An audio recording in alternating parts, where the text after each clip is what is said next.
It's an insane day in the world of Magic the Gathering. Wizards of the Coast has just revealed a ton of cards from the upcoming Ixalan set. We've got nutty Jurrasic Park cards, super powerful new gods, and insane reprints. Magic. I am a wizard! History. I'm an old wizard! The magic historian. My bones hurt. Greetings! Owners of fine luxury cardboard rectangles, my friends. I hope the day finds you well because we have gathered for a cram-packed dinosaur-filled installment of Mega Magic News. You guys have to see what they're doing with Ixalan. It's absolutely mind-blowing. Now, before we dive into that, real quick, people have been telling me they haven't been getting notifications, and some people have noticed that they've been unsubscribed from my channel. So here's your opportunity. If you want to be subscribed and notified, click on the little buttons to make it happen, all right? Just a reminder, because every time this happens, some people don't notice that it's happened to them, and they're thankful for the reminder. Now that the reminder's out of the way, let's dive into the absolute crazy Jurrasic Park and Ixalan action. We're starting out today with Jurrasic Park Insanity, and the craziness begins right at the name, because we don't normally get Magic card names that are unfinished, but this one says, "Welcome to ... This is a flip card. You can probably guess what it says on the other side. So 2 green and 1 for a saga that says, for each opponent, up to 1 target non-creature artifact they control becomes a 0/4 wall artifact creature with defender for as long as you control this saga. It does feel weird having Jurrasic Park as an enchantment. The first thing it does is animate your opponent's artifacts if you want it to, right? You go, okay, how does this work? But it becomes more clear when you get to the final ability. So the second ability is create a 3/3 green creature dinosaur token that has trample, and it gains haste until end of turn. And then the third ability is destroy all walls, exile the saga, then return it to the battlefield transformed under your control. So obviously the idea here is to encapsulate the concept of dinosaurs breaking loose from Jurrasic Park. So the turning your opponent's artifacts into walls represents them escaping the walls when they smash them all down, right? And the 3/3 dinosaur, I presume, is supposed to represent the big T-Rex in the movie. Admittedly, it does feel smaller than you would expect, but for 3 mana, they're not going to give you some big honking 7/7 token on top of getting to destroy an artifact from each of your opponents, right? Like, the flavor may feel a little bit wonky, but the power level of the card is not too bad. And in terms of the artwork, for Jurrasic Park fans, there's going to be a lot to enjoy, right? In the forefront, you have the whole showdown with Sam McNeil. Is that Sam O'Neill? What's the name of the actor? I don't know the name of the character in the movie, so I just think of him as the actor. You can see the flipped over vehicle. It's this dark sort of scenario where he's got the warning flare. He's trying to keep this thing distracted. In the background, you can see a mosquito trapped in amber. The blood that was inside that mosquito is actually what was used to form Jurrasic Park, basically to create the dinosaurs. And you can see in the background, you got the raptors bursting up out of their eggs, looking like they've been eating spaghetti up in there. And I don't know what you call that big knob-headed one off on the left. But overall, this really does give the feeling of a poster for Jurrasic Park. Right now, let's flip it over and take a look at the other side of the card. And it says, surprise, surprise, Jurrasic Park. So this is a legendary land. Each dinosaur card in your graveyard has escape. The escape cost is equal to the card's mana cost plus exile 3 other cards from your graveyard. So basically, pay the casting cost, get rid of 3 cards from your graveyard, you can cast the dinosaurs from your graveyard. Tap it to add a green mana for each dinosaur you control. So it's somewhat like a Gaia's Cradle, and also kind of ties into the concept of the Theros gods escaping from the underworld. And since Jurrasic Park is all about dinosaurs escape and all the problems that come about as a result of that, the flavor is on point. And I mean, the Jurrasic Park gate, it looks like it's supposed to in the movie. It's not the most exciting artwork in terms of you just look at it what it is, but if you like Jurrasic Park, this this is definitely going to hit right. After that, we've got Ian Malcolm, Chaotician. Chaotician? There's no S in there. Chaotician? Chaotician? I don't know. I'm not sure exactly how you're supposed to pronounce that, but this guy brings chaos and insanity. 1 red, 1 blue, and 1 for a 2/2 legendary human scientist. Whenever a player draws their second card each turn, that player exiles the top card of their library. During each player's turn, that player may cast a spell from among the cards they don't own exiled with Ian, and mana of any type can be spent to cast it. This is a very weird card on multiple levels. First of all, it's just strange to see Jeff Goldblum sitting there with a drink, chilling in the back of a vehicle. And it's like, all right, that feels weird for Magic, but his ability feels even crazier because for the first ability to trigger, somebody has to draw an extra card. Now in games of Commander, that's probably happening more frequently. So this is really going to cause chaos because you can only cast spells that were exiled from other people's decks. That's what they mean by you can cast cards among the ones you don't own exiled with him. So basically, any card that comes off of anybody else's deck is fair game for you, but when your cards get exiled, you can't play them. It's pretty wild. The idea is everybody's going to get to use everybody else's stuff, and I'm guessing for decks like Zedru, where you care about your opponents having your stuff, this is going to be a similar kind of vibe to it, right? Not exactly the same, but a similar kind of setup. The artwork definitely delivers the Jurassic Park flavor. Jeff Goldblum here, you didn't ask if you should do it. You were too obsessed with the fact that you could do it. That's obviously a terrible butchering of the quote, but that's the flavor of it, right?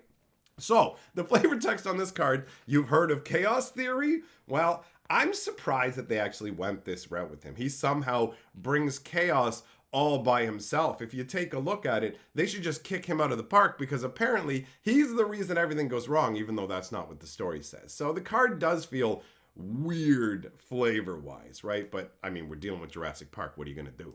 After that, we've got Indominus Rex the Alpha. Now, this is a weird one. The casting costs 2 green, 2 hybrid black and blue, and 1 for a 6/6. So 5 mana for a 6/6. As it enters the battlefield, discard any number of creature cards. It enters with a flying counter if a card that you discarded as flying. Same goes for first strike, double strike, death touch, hexproof, haste, indestructible, lifelink, menace, reach, trample, and vigilance. This is a crazy set of abilities you can slap on the creature. And when he enters the battlefield, you draw a card for each counter on him. So, depending on how you do things, you could literally pitch one creature that has 3 different abilities. Oh, look, I have flying, double strike, and death touch. So this has that, and I get to draw 3 cards. The fact that you get to draw off it is going to help to mitigate the downside of having to discard a bunch of creature cards. And if you play any kind of reanimator effects or other things that care about your graveyard like Delve, you can also benefit greatly from that. On top of it, this actually fits quite well flavor-wise. If you don't know, in Jurassic Park mythology, Indominus Rex was the genetically engineered dinosaur. Sure, they all were brought back through using the mosquito blood and everything like that, but this one was specifically designed. They mucked about with its DNA to make it bigger and beefier than other dinosaurs. So that kind of concept here of the dinosaur mutant that you can affect by discarding the cards, that is pretty sweet. The artwork shows it in its glory, trampling at a hapless employee that is totally about to get wrecked. This is an awesome action shot for the dinosaur. Now, let's move on to Ixalan proper. I want to show you one of the basic lands. Take a look at this swamp. Out of the 5 basics, this is my absolute favorite. The style here is amazing. I don't know if that's supposed to be Huatli there off on the side, shadowed with the little staff, but you've got the shadowed outline of the Aztec temples. You've got the different moons going on, and it almost looks like eyelashes curling up from them, the curling swirls above. It just feels like a decorated eye to me. And if you don't know what's going on with Ixalan, the point of it is they're going to the center of Ixalan. I can't remember the name of it. Is it called a Chimli? Chillin'? It's something like that. I do not recall the name of the inner part of Ixalan. I should have noted it down. But this swamp looks amazing. Now, let's move on to something way less basic. Breaches, Eager Pillager, 1 red and 2 for a 3/3 Goblin Pirate with first strike. Whenever a pirate you control attacks, choose one that hasn't been chosen this turn. So, if you attack with multiple pirates, you get to choose multiple of these. Create a treasure token. Target creature can't block this turn. Exile the top card of your library. You may play it this turn. That is a solid set. If you go to all 3 of those, you're up a treasure token, you get to swing by one of their guys, and you have another card to cast this turn, and you have the treasure to help cast it. So that's sweet, on top of this guy being a 3/3 first striker. Magic's gotten so powerful with the cards now that when I look at stuff like this, I can't even be sure it feels powerful, but this could just be run of the mill. The artwork is awesome. This goblin pirate who is out just pillaging, he's pillaging the treasure. Look how happy he is to have that jade skull. And look at the fat little statue behind him that's looking at him like, bro, don't you be stealing my treasure. And there's just gold everywhere, bro. This is a fun vibe for a card. After that, we've got gigantic green goodness in the form of Gulta, Stampede Tyrant.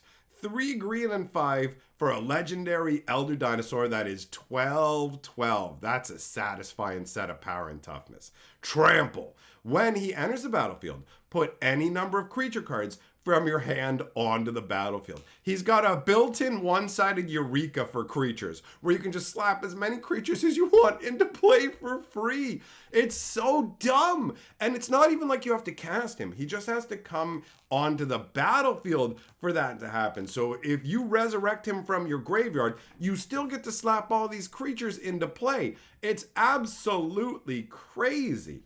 This is an alternate art version of the Gulta. This is the extended version. And you can see he's with a stampede of dinosaurs. I love big, dumb, crunchy creatures. So for me, this is a huge win. I saw him and was like, bro, absolutely putting this in my cube. Then we've got a legendary god in the form of Jurrasic, Deepest Might. 2 red and 2 for a 4/4 trampler with an insane ability. If a red source you control would deal an amount of non-combat damage less than Jurrasic's power to opponent, that source deals damage equal to his power instead. So as long as it's not combat damage, everything will do at least 4 damage if it's a red source with this guy out. And if you beef his power, it goes up even higher. Like, this is an insane ability. It amps all your burn up while also being a massive threat on the board in the form of a 4/4 trampler. And it adds the aspects of gods being hidden in the heart of Ixalan. And how cool is that as a flavor concept? So, when Jurrasic dies, return it to the battlefield tapped and transformed under its owner's control. Now, I just want to say before we flip over and look at the other side, check out how insane this artwork is. You've got the flaming skull in the middle of this almost kind of an amulet feel with the gold that's surrounding it, Aztec vibe. And the frame is nutty. There are mushrooms all up on it. It's like, bro, am I having a vision? Is that what this is supposed to be? It's absolutely wild. But when you flip it over, he turns into the Temple of Power, a land that taps for 1 red, or pay 1 red and 2, transform Temple of Power, activate only if red sources you control dealt 4 or more non-combat damage this turn, and only as a sorcery. So basically, the idea behind this is a god that keeps getting returned to existence, right? Like, if you wipe him out, his power goes back into the temple, and if blood sacrifices are made, you can bring him back. Look at the artwork, right? That's insane. I presume that's Oger standing there pouring the blood out, and then you have like a dragon bowing there in service. It's absolutely insane. I love it. Like, the artwork on this is awesome. You can see Oger's symbol up there at the top. What a fantastic idea. A temple to a god buried deep in the heart of Ixalan, and you can awaken that god with the proper sacrifices, and he's immortal. He just keeps coming back. That's so cool. Then we've got the Skull Spore Nexus. This is an alternate Aztec style of artwork that they're doing, and it is very, very distinct. This card is super powerhouse. 2 green and 6 for a legendary artifact. It costs X less to cast, where X is the greatest power among creatures you control. So it's got that great henge vibe.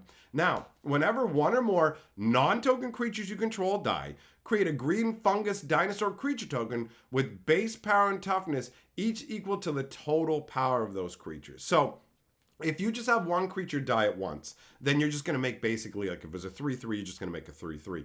But if somebody plays a Wrath of God and wipes out all the creatures, you add them all together and make a gigantic dinosaur that's combined of all their power and toughness. And he's a fungus beast. This is a really cool idea, right? Where just these fungus spores inhabit the bodies of the dead and raise them up as their own constructs. And then it also, why not? Let's just slap this ability on 2. 2 and tap. Double target creature's power until end of turn. How awesome does that feel with the idea of making giant creatures in the first place, right? Like, I love big, dumb, green creatures. This is absolutely right up my alley. And take a look at the artwork. You can see what has to be a deceased dinosaur. Its head is on upside down. Its head is a skull. Its neck is just showing the vertebrae. You can see some of its ribs in its body, and the head's not even properly attached to it. And it looks like a number of vertebrae of its spine are just free floating above it. It gives a very alien and unalive feeling to the creature that's depicted here, right? And this is something that would be painted on the walls. So this is probably something the inhabitants of the inner world encountered and wanted to leave records of. I really dig this card quite a bit. Now, let's talk about the other weirdness we're getting into. Take a look at this Lord of Atlantis. So, this Lord of Atlantis is in the Ixalan set, but also isn't in the Ixalan set, in that this stuff isn't standard rare. So 2 blue for your 2/2 Lord of Atlantis from the original Days of Magic. It's weird because he's the Lord of Atlantis, but he's here on Ixalan. Now, when they put up the article talking about it, they said, well, he was concepted as a Lord of Atlantis who went through an omen path to Ixalan. Really? Really? He went through an omen path when he happens to be the exact same kind of tropical fish as every other merfolk there. The Lord of Atlantis that we've seen from Dominaria, guess what? He doesn't look like this at all. No merfolk on any world except Ixalan looked like this. So you can't tell me he came through the omen paths. It doesn't make any sense. None of this makes sense. So that's weird. What is also weird is that Wizards is just calling these cards special guests now. So, up until now, we've had separate names for them. We had the Wilds of Eldraine Enchantment series, we had the Brother War Artifact series, we had the Strixhaven Spell series, right? Those were little side reprint sets. Well, Wizards is no longer doing it that way. They're still doing the same thing, but now they're calling them special guests. So going forwards, they're going to have one uniform expansion symbol. So instead of each set having its own side set special symbol, all of these special guests will be shown using this little star badge symbol, which I do have to say is an improvement, because understand, this doesn't mean the list is going away either. They're still doing the list, and now they're going to have special guests, which are almost like list cards, but just shoved into the main set, because Magic the Gathering has to be as baffling as humanly possible. I do have to admit, this Lord of Atlantis looks amazing, and I do love the Ixalan merfolk very much. Their tropical fish vibes sit really well with me. Their jade armor, all of it is really, really cool. They are super distinct. They are actually the most distinct merfolk that have ever been created. They really stand out, and I like them a lot. Now, let's talk about the Caverns of Soul weirdness. Now that I've explained special guest to you, this is a reprint that's not a special guest, okay? Cavern of Souls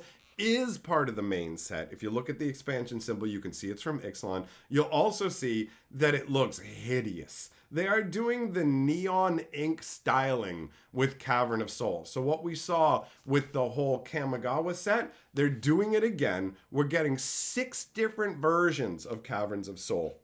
It gets really, really strange when you see the green one and the one that's not the green one. I guess it's supposed to be all the colors put together. I had to sit there for a minute and go, wait, what, how are these different? And then I went, oh, okay, the temple looks a little bit different. They made 6 different variants of this. 6 different variants. We're not getting glow-in-the-dark cards in this set, by the way. I know that there was rumors about that about a year and a half ago, but this is what became of those rumors. Instead, we're getting the neon cards. Cavern of Souls is a sweet card, right? I mean, this is also a show of how Wizards lied to us in the past when they brought in mythic rares and said, don't worry, we don't plan to make lands mythic rare because that would make them too hard for people to get. And then they turned around and made the most valuable lands into mythic rares to make them harder to get, to make you spend more money. So, just goes to show Wizards of the Coast will always be working the angles for what's best for them. Now, speaking of working the angles,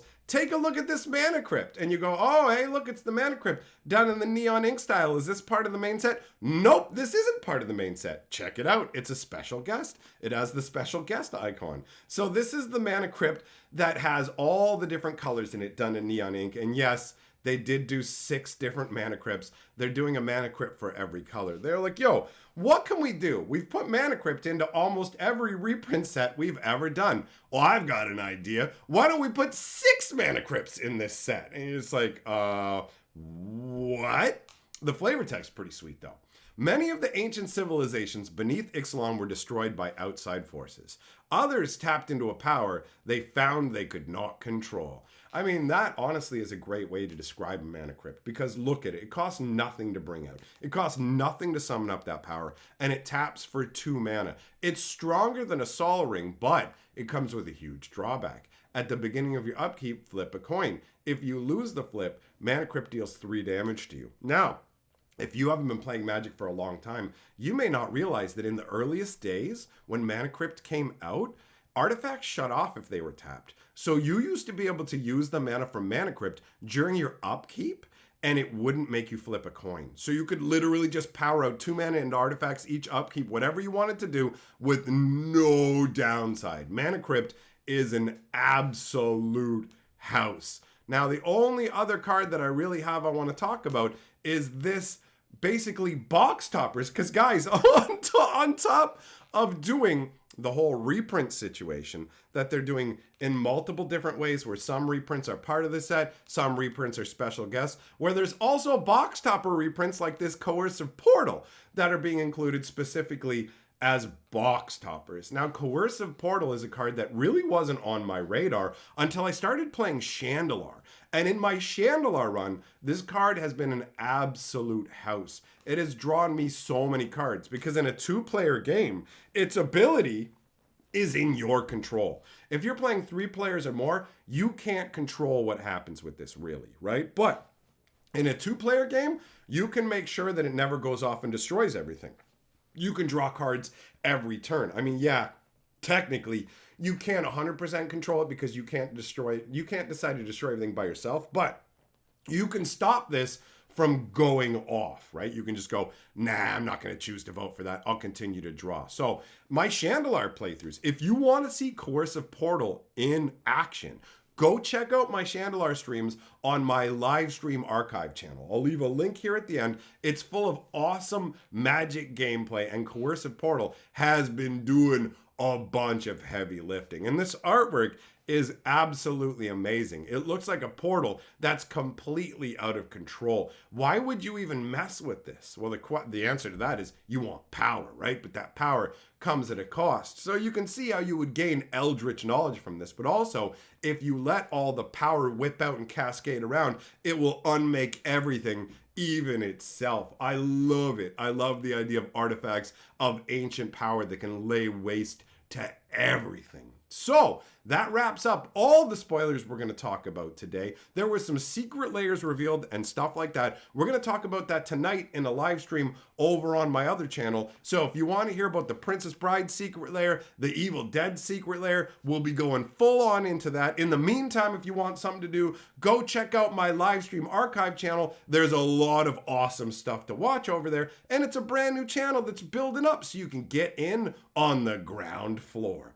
Big shout out to my patrons for supporting what I do. You guys absolutely rule, and I will see all of you for the next video.